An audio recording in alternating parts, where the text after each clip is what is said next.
Hey guys, welcome back to Tech Tutorials. Finally, after a way too long break, we are starting things off with a review of a long anticipated and pretty interesting product, the Nintendo Switch. Let's get started.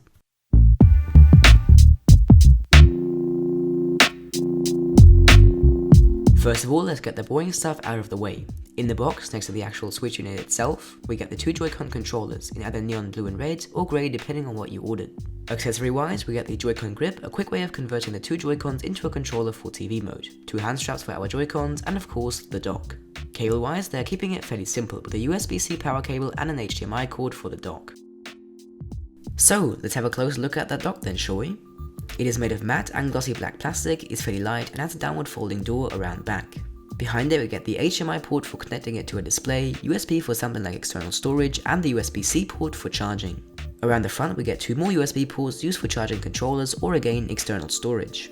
Now if we look down the slot where the Switch is supposed to go, we can see the USB-C port all of the connectors are converted to, and a guide on either side to help support and guide the Switch.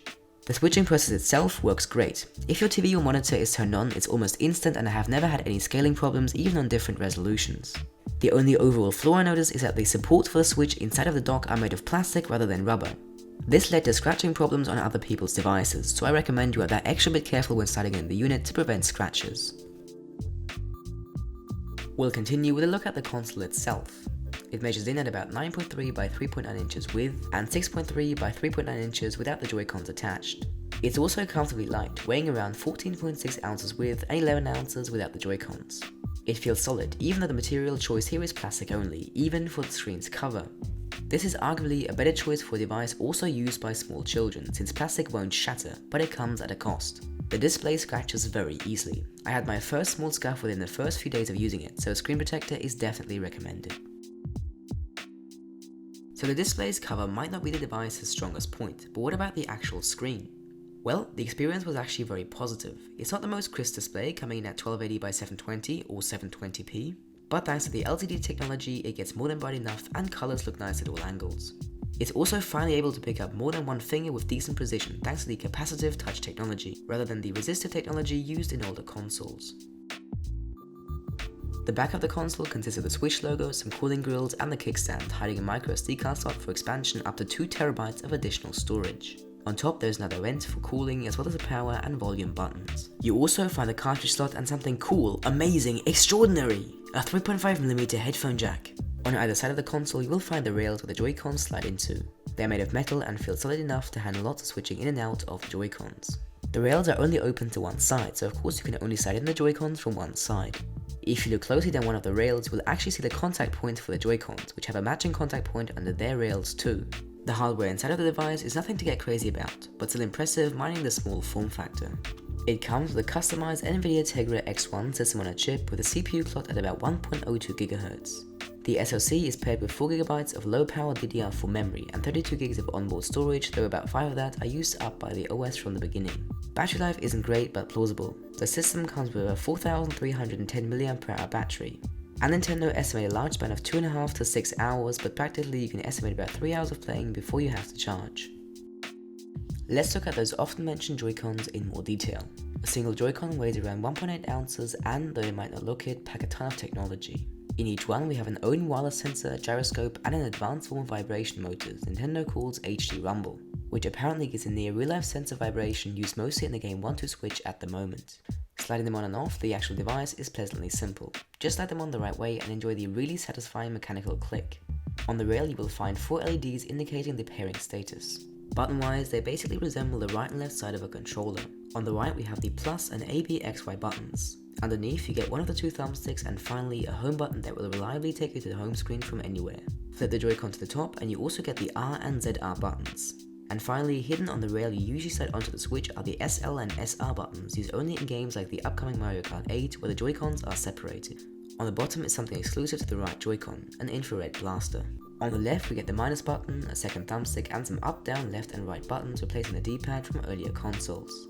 Below that is a screenshot button. It might seem like a bit of a waste of space having an entire button for screenshots, but in lots of games you might want to take a note of something and the fastest way of doing that is a screenshot. On top and the right side we get the L, ZL, SL and SR buttons, equivalent to the right Joy-Con. On the rails connecting your Joy-Cons to the Switch, you will also find a pairing button used to repair your Joy-Cons to the current or pair them to a new device. The Joy-Cons feel solid in the hand. They're made of a slightly less slippery material than the Switch, and even though they're on the small side of things, they still feel comfortable to hold on to. As far as the actual buttons go, I think they're a bit too small. The same thing goes for the thumbsticks. They feel good, but something slightly larger would have been appreciated. Both Joy-Cons don't require a separate charger. Instead, they automatically charge off of the console when attached to it. As we saw in the unboxing part, the Switch also comes with 2 more accessories for its Joy-Cons, the Joy-Con grip and 2 hand straps. The Joy-Con grip is actually a quite essential part of the Switch, as it makes the controller for either kickstand or TV mode. It is made of the same matte and glossy black plastic combination as the dock, and it's very light without the Joy-Cons. That probably comes from the fact that there is no tech inside this. It is really just a handle for the Joy-Cons, but that's really all it needs to be. Even the LEDs on the right and left side of the center bit aren't actual LEDs, but just mirrors that reflect those of the Joy-Cons. Both Joy-Cons side on the right and left side using the same railing system as the Switch. The Joy-Cons are nicely spread apart, and with the extra grip space for your hands, it makes using these still rather small controls of the Joy-Cons easier. The package makes for a decently comfortable controller. It doesn't quite match the feel of other console controllers, but it's usable. Of course, this only applies to people with fairly small hands like me. Others might still have problems and prefer something like Nintendo's own Pro controller. The hand straps included with the Switch are an accessory that you will most likely not use all the time, but it's good to have for those few occasions anyway. Like the grip, they're completely mechanical. The outside material is the same matte plastic used on the Switch's shell, and the rail is made of metal like all the others. The strap itself is made of a soft cotton material and can be adjusted lengthwise using a small button attached to it. Next to obviously giving you a hand strap for your Joy-Con, the primary use here is to make the single use of the Joy-Con at least a little more easy. The straps add some more thickness and make the SL and SR buttons much easier to use, thanks to a bigger button with direct mechanical pass-through to the actual buttons.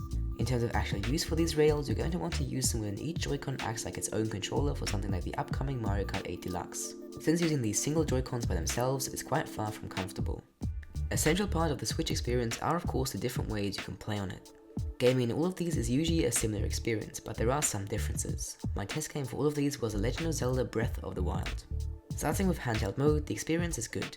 It is a bit slippery but not enough to create problems. What is a little irritating though when using the Switch as a tablet is that the thumbsticks are offset, meaning it is lower on the right side. This means that you might have to hold onto it in a bit of an awkward way. As far as actual gaming goes, there isn't much to complain about. On the Switch's own screen, games run solidly at a not extraordinary but promised 30 FPS. There are some occasional drops here and there, but nothing too crazy. This and kickstand mode are the smoothest way of playing. In kickstand mode, the story is the same performance-wise. It might be a little more comfortable thanks to you using either the Joy-Con grip or a Pro controller for playing, but that obviously comes at a cost of your screen being further away. Where it gets interesting is in TV mode. Here the Switch actually outputs in 1080p rather than 720 on its own screen, and it shows. Taking Breath of the Wild as an example, we actually get frame drops quite commonly here.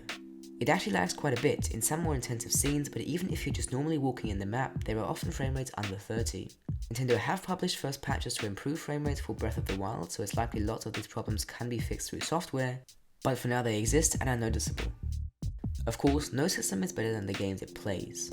The big games come in downloadable versions or cartridges. The cartridges are packed in tall and slim plastic containers. Open one up and you will most likely be surprised. The games are tiny. They resemble a 3DS game in general form factor, but are smaller, thinner, and the contacts on the back are fewer, but taller. A list with all release titles and upcoming games will be linked in the description below. The layout of the OS is simple and makes a lot of sense. Starting on top, you get some basic profile options for yourself and friends. Right next to it are the time and battery status. Your games, the most important bit of a console, are in the middle like they should be. Then, in the bottom partition, we get some system apps. From right to left, we have the new news app giving you all kinds of info on upcoming games, software features, and behind the scenes stuff by Nintendo. Next is the eShop, carried over from the 3DS and Wii U. Here you can find and purchase games digitally. Next to that is the gallery, and since there's no camera on the Switch, this is entirely for the screenshots you take on your Switch. Next to obviously viewing your images, this gives you basic editing and sharing options. Next up is the controller overview, showing you connected controllers and battery status of those, as well as the option to and reconnect them.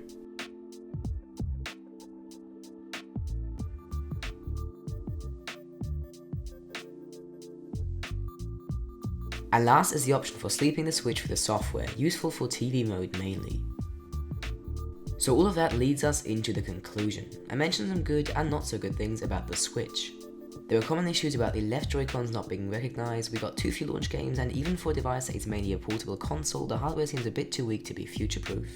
Last but not least is pricing, which I left to the end since, in my opinion, it's a problem in itself. The Switch costs about €350 and the accessories are also pricey, with the Pro controller costing €70 and an extra set of Joy-Cons €80. While it would be nice to see those things fixed and the pricing to be dropped, the Switch still gets lots of things right, and is definitely a good console overall. So I like it and I can definitely recommend it to anyone who somewhat likes its style of games. So that was it for my first video in a while. If you enjoyed it, please leave a like since it does really help a lot, and make sure to hit that subscribe button to stay updated since there will be more videos coming again, including a review of Nintendo's Pro Controller very soon. Anyways, thanks for watching and I'll see you in the next video.